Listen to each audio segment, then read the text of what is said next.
বাংলাদেশে চলমান যে আন্দোলন বৈষম্য বিরোধী কোটা আন্দোলনে আপনারা জানেন ডিবি অফিসে আটককৃত 6 জন সমন্বয়ককে নিরাপত্তার নামে আটকে রেখে জোর করে বিবৃতি প্রদান করা হচ্ছে, যা সম্পূর্ণ বেআইনি ও অবৈধ। কারণ ফৌজদারি কার্যবিধি বা পিআরবিতে কোনো ব্যক্তিকে ডিবি অফিসে আটক করে রাখার কোনো বিধান নাই। কোনো ব্যক্তিকে 54 সেকশন 54 অ্যারেস্ট করলো তাকে থানায় নিতে হবে। বাংলাদেশের কোনো আইন নাই যেখানের মধ্যে এই ডিবি অফিসে গিয়ে আটকে রাখবে যে কোনো ব্যক্তিকে, সন্দেহজনক কোনো অপরাধ যদি তাকে গ্রেপ্তার করা হয়। এই ডিবি অফিসে অনেক খারাপ ইতিহাস আছে। নিশ্চয় আপনার মনে আছে ডিবি অফিসে ট্যাঙ্কের মধ্যে, পানির ট্যাঙ্কের মধ্যে 100 ছাত্রকে পাওয়া গেছিল মৃত্যু অবস্থাতে। হ্যাঁ, রুবেল। এই ডিবি অফিসে এখন একটা রাজনৈতিক কর্মী বন্দীদের নির্যাতনের জন্য একটা কারখানা আনাগর হয়ে গেছে।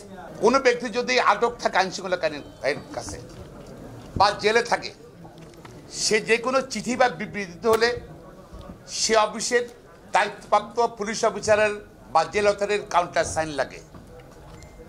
এই যে বিবৃতি দেওয়া হলো, আমরা কোথাও শুনি নাই, কোথাও দেখি নাই সেই বিবৃতিতে ডিবি অফিসের কেউ সেখানে কাউন্টার সাইন করছে। সেই বিবৃতির আইনগত বৈধতা কি? আর সুপ্রিম কোর্টে বারবার বলা হয়েছে হ্যান্ডকাপ করা অবস্থায়, আটক অবস্থায় কোনো আসামির বা কোনো ব্যক্তির কি বলেছে না বলেছে সেটা কিন্তু বাইরে বলা যাবে না।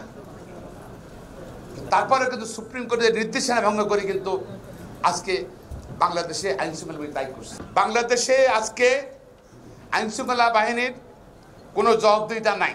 সে কারণে ডিবি অফিসে এই ছাত্র সমন্বয়কদের সম্পর্কে ব্যাপারে বেআইনি আচরণ করছে।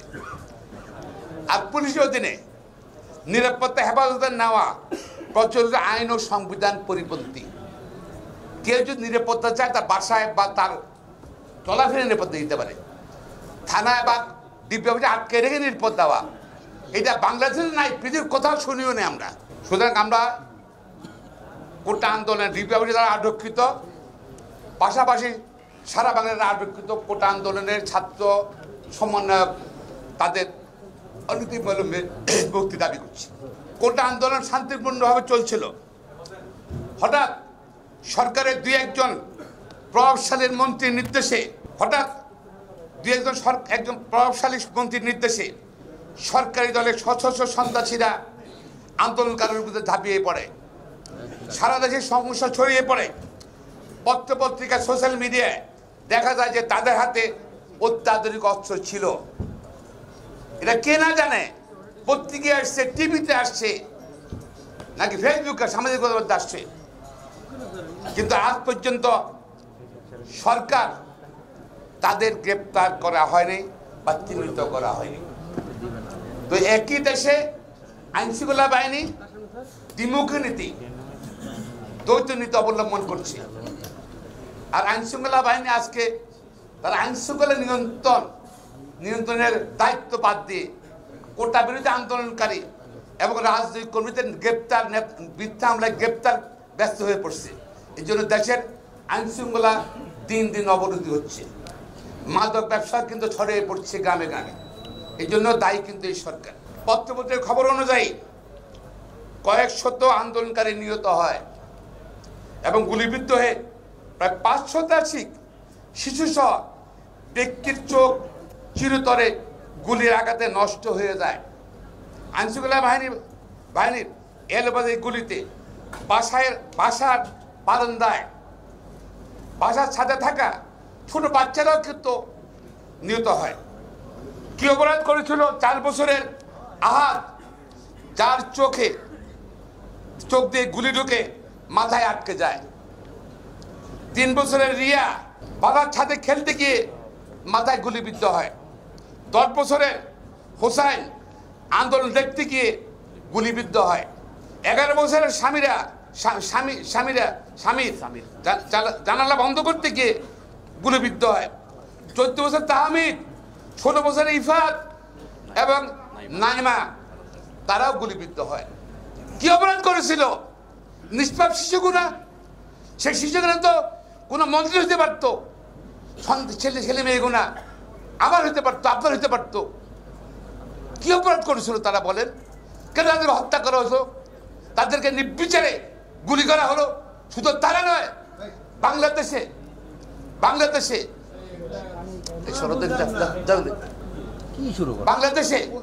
শত শত কিশোরকে গুলি করা হয়েছে, কিশোরকে। কিন্তু কি অপরাধ করেছিল তারা? আমরা স্বাধীন বাংলাদেশ সেই জন্য হয়েছিল।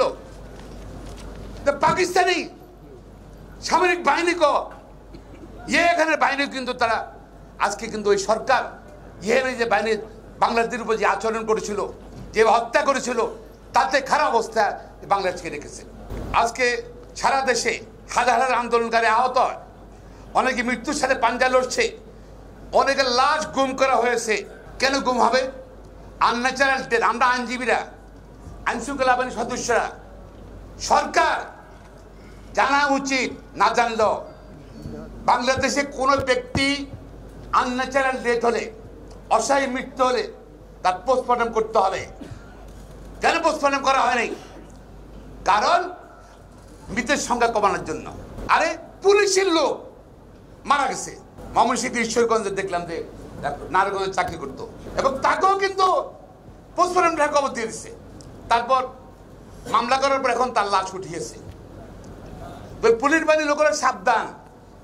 সরকার টিকে থাকার জন্য এবং কাকে গুলি করবে, কাকে মারবে, ভিকটিম করবে, ভিকটিম করবে, এরা সরকারে জানে একমাত্র।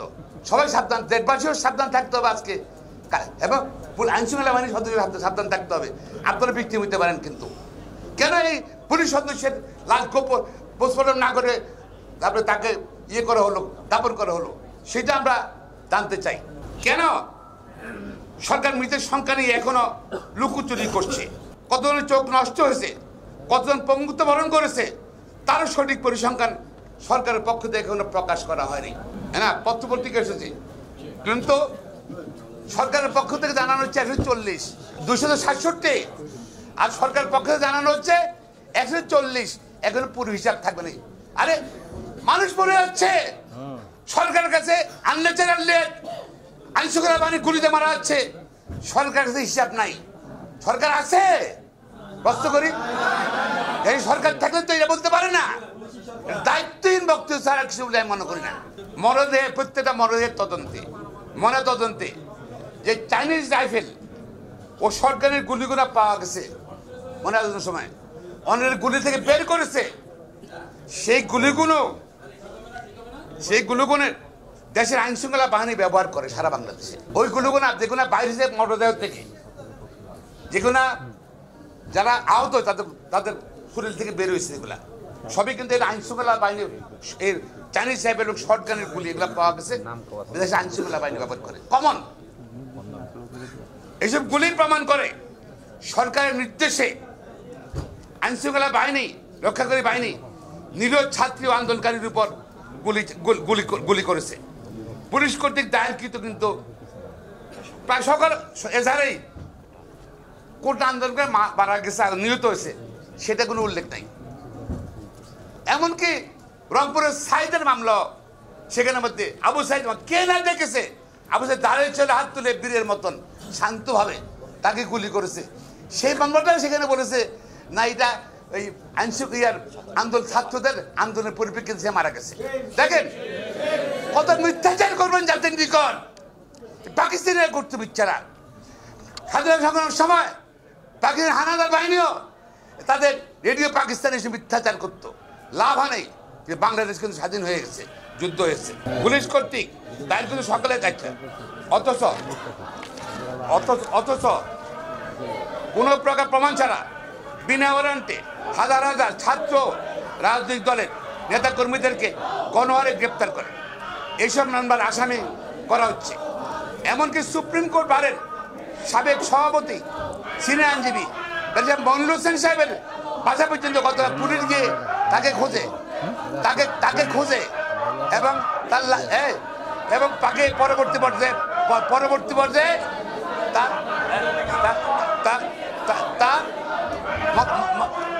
মরে ডেথ সার্টিফিকেট দেওয়ার পর মেট্রো রেল, সেতু ভবন, এলিভেটেড এক্সপ্রেস কলকাতা মসজিদে কারাগারে কারা হামলা করিয়েছে তাই এখনো চিহ্নিত করা হয়নি। তার কোনো ভিডিও ফুটেজও সরকার প্রকাশ করছে না কেন? কোন রাজনৈতিক নেতা কোনো হামলা করেছে তা প্রকাশ করা হচ্ছে না। আইনশৃঙ্খলা বাহিনী কেন তা প্রতিরোধ করতে পারে নাই? কোনো সরকারি বেসরকারি গুরুত্বপূর্ণ স্থাপনার পর্যাপ্ত নিরাপত্তা ব্যবস্থা করা হয় নাই কেন? সেই প্রশ্নের উত্তরও সরকার আইনশৃঙ্খলা বাহিনী দিতে পারছে না। প্রিয় সাংবাদিক বন্ধুগণ, সরকার এরই মধ্যে কয়েক লক্ষ ব্যক্তির বিরুদ্ধে মামলা দায়ের করেছে, প্রায় 13,000 ব্যক্তিকে অন্যায়ভাবে গ্রেপ্তার করেছে, বাসা বাড়িদের তল্লাশি চালিয়ে ছাত্রদের গ্রেপ্তার করছে। এই আন্দোলনকে রাজনৈতিক রং দেওয়ার জন্য রাজনৈতিক নেতাকর্মীদের গ্রেপ্তার করছে। প্রিয় সাংবাদিক বন্ধুগণ, বিচারপতি আব্দুল মতিন ও মানবাধিকার কর্মী সুলতানা কামাল নেতৃত্ব গঠিত গণ তদন্ত কমিশনের আমরা সমর্থন জানাচ্ছি এবং এই কমিশনকে সহযোগিতা করার জন্য আইনজীবী সহ সকল দেশের নাগরিকদের প্রতি আহ্বান জানাচ্ছি। জাতীয় সংঘের তত্ত্বাবধানে কোটা আন্দোলনের প্রতিটি হত্যাকাণ্ড আহতদের ব্যাপারে তদন্ত দাবি জানাচ্ছি এবং আমরা মনে করি যে এই আন্দোলনে শত শত মানুষকে পরিকল্পিতভাবে হত্যা করা হয়েছে, হাজার হাজার ছাত্রছাত্রী যুবক শিশুদের আহত করা হয়েছে। সরকার একই কার্যক্রম এখন অব্যাহত রেখেছে। প্রিয় সাংবাদিক বন্ধুগণ, এই সকল গণহত্যা গুলি করার নির্দেশদাতারা, মন্ত্রীরা, আইনশৃঙ্খলা বাহিনীর সদস্যরা জড়িত সকল ব্যক্তিদের বিচার করার জন্য মানবতা বিরোধী অপরাধ দমন আইন সংশোধন করে পুরাতন হাইকোর্টে মানবতা বিরোধী ও মানবাধিকার লঙ্ঘন অপরাধের অভিযুক্তদের দ্রুত বিচারের ব্যবস্থা গ্রহণ করার জন্য দাবি জানাচ্ছি। আন্দোলন নিহতদের ন্যায় বিচার নিশ্চিতকরণ, আহত ও কারাবন্দী মিথ্যা হামলা জড়িতদেরকে সম্পূর্ণ বিনা খরচে আইনগত সহায়তা দেওয়ার জন্য সুপ্রিম কোর্ট আমাদের আইনজীবীরা প্রস্তুত আছেন এবং সারা দেশের আইনজীবীদেরকে অনুরোধ করবো তারা যেন এদেরকে আইনগত সহায়তা দেন। বিনা খরচে আমরা আইনগত সহায়তা দেবো, সুপ্রিম কোর্টে দেবো, সারা বাংলাদেশ দেবো। প্রিয় সাংবাদিক বন্ধুগণ, আমরা দ্রুত কার্ফিউ প্রত্যাহার, সশস্ত্র বাহিনী, বিজিবি সহ সকল বিশেষ বাহিনী প্রত্যাহার, ইন্টারনেট পুরোপুরি চালু করা, গণমাধ্যমের উপর সরকারি হস্তক্ষেপ বন্ধের দাবি জানাচ্ছি। গ্রেপ্তারকৃত আইনজীবী, বিএনপি সহ সকল বিরোধী দলের নেতাকর্মী, শিক্ষার্থীদের বিরুদ্ধে, ছাত্র আন্দোলনের বিরুদ্ধে যত মিথ্যা হামলা হয়েছে তা প্রত্যাহার, তাদের বিরুদ্ধে তাদের মুক্তি দাবি করছি এবং দালাভাবে রিমান্ড বন্ধ করতে হবে। যাতে সকল স্কুল, কলেজ, মাদ্রাসা, প্রাথমিক বিদ্যালয়, বিশ্ববিদ্যালয় খুলে দিয়ে ছাত্রদের শিক্ষার সুযোগ করে দেওয়ার দাবি জানাচ্ছি। লক্ষ লক্ষ জীবনের বিনিময়ে, রক্তের বিনিময়ে অর্জিত এই বাংলাদেশে রক্তের হোলি খেলা বন্ধ করার জন্য সরকারের নিকট দাবি জানাচ্ছি। সর্বশেষে আমরা মাননীয় প্রধান বিচারপতির নিকট দৃষ্টি আকর্ষণ করছি এবং মাননীয় প্রধানমন্ত্রী একটা বক্তব্য আছে, এবার তাদের গতবার ছাড়িবার কারোর ছাড় দেওয়া হবে না মামলা মকদ্দমায়। তারপর থেকে যেন প্রত্যেক কোর্ট কাছারিতে সাধারণ মিথ্যা হামলার আসামিরা কিন্তু যারা আসামি করা হচ্ছে তারা কিন্তু ন্যায় বিচার পাচ্ছে না এবং বিনা কারণে বেআইনিভাবে গ্রেপ্তার করা হচ্ছে বলে আইনশৃঙ্খলা বাহিনী তার রিমান্ডে নেওয়া হচ্ছে। রিমান্ড বন্ধ করতে হবে অনেক প্রধান বিচারপতি, আপনি দৃষ্টি আকর্ষণ করছি এবং আমাদের ব্রাশ কেসের গাইডলাইন অনুযায়ী আইন সম্মান না হলে সেই রিমান্ড দেওয়ার জন্য সারা দেশের ম্যাজিস্ট্রেটদেরকে এবং এদের নির্দেশ দেওয়ার জন্য আপনি সবের অনুরোধ জানাচ্ছি। আর হাইকোর্টে আমরা এনডিসি এর জন্য গিয়েছিলাম, আমি নিজেও গিয়েছিলাম। আমাদের মাননীয় বিচারপতিরা বলছেন যে এখন তো সিচুয়েশনের কারণে এখন আমরা নেব না আইনজীবী। আমরা বিশ্বাস করতে পারি না দেখেন সর্বোচ্চ আদালতে পরিস্থিতির কারণে কোনো মামলা নেবেন না, বিচার করবেন না। এটা আমি মনে করি এটা বিচার বিভাগের জন্য একটা অত্যন্ত খারাপ নজির হবে।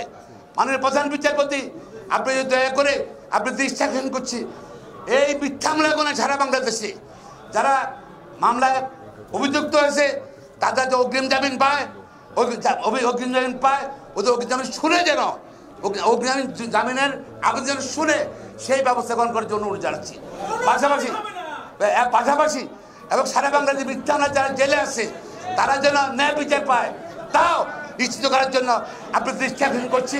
এবং সর্বশেষ বলতে চাই, জীবন আর সম্পদ বড়। জীবন মানে জীবন মানুষকে বাঁচাতে হবে, জীবনকে বাঁচাতে হবে। এবং এই সরকারের পদে পর্যন্ত আইনজীবীরা, ছাত্র, দেশবাসী আন্দোলন চালিয়ে যাবে ইনশাআল্লাহ।